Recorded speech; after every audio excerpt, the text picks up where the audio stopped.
Good morning, Belle. Well, things seem to have calmed down, at least for now, here in Port-En-Bessin, where I'm standing.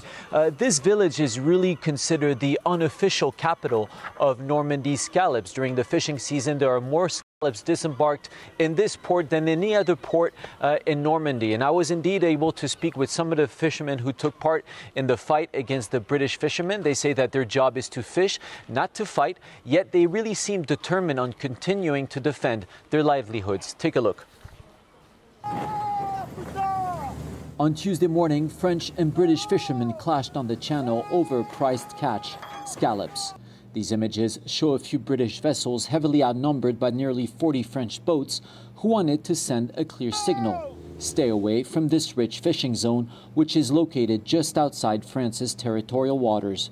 Some in Britain have called this piracy, but back in the ports of Normandy, the fishermen who took part in this action say they initially wanted to act peacefully and that the tension between the two sides quickly escalated.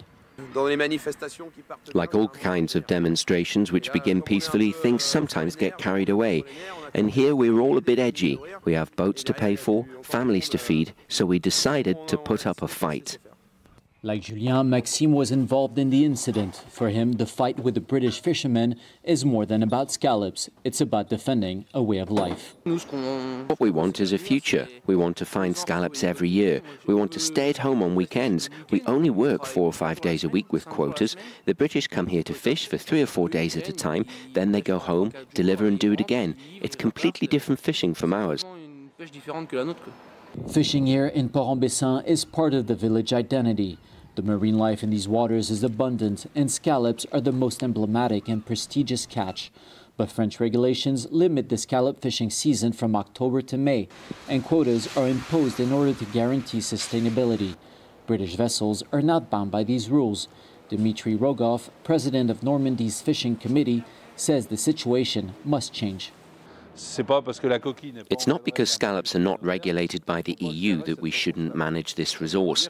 It's not a resource that's unlimited. Scallops are fragile, they're sensitive. It's a species that we really need to preserve because it has value both for France and for the UK. So it's in everyone's interest to manage it well.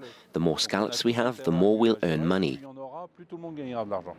According to Dmitry Rogoff, scallops are an important source of revenue for fishermen. More than 1,200 families in Normandy depend on it. So if no agreement is found with the British to protect the common fishing zones, the French say they are ready to go back out at sea for another naval confrontation. So as you can see, Belle, people here really feel that they're defending not only scallops, but really a way of fishing. The boats here are quite small. They say that their type of fishing is more traditional, more sustainable against what they see as industrial scale fishing on the part of the British fishermen. Belle? We heard in your report, Brian, Dmitry Rogoff from Normandy's Fishing Committee, striking what appeared to be a conciliatory note. Do you think there is a way forward here? Well, Belle, on both sides, people really seem to want to calm the situation down. Nobody wants anybody to get hurt.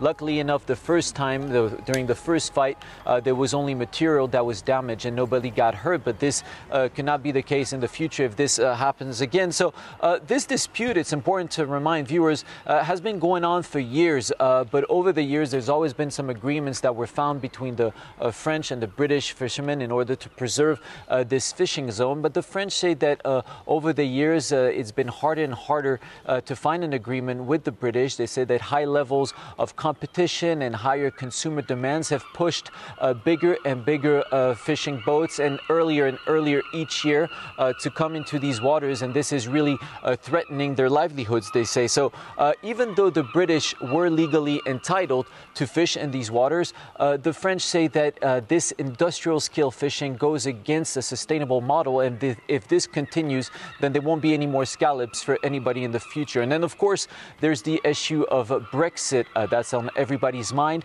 If no agreement is found, or if it's a hard Brexit, then the British will not be able to enter the zone where the fighting happened. But that means that the French vessels will not be able to go into British waters where they sometimes go to fish as well. So that is clearly in nobody's interest, and that's why they want to keep the situation calm and find an agreement with the British fishermen.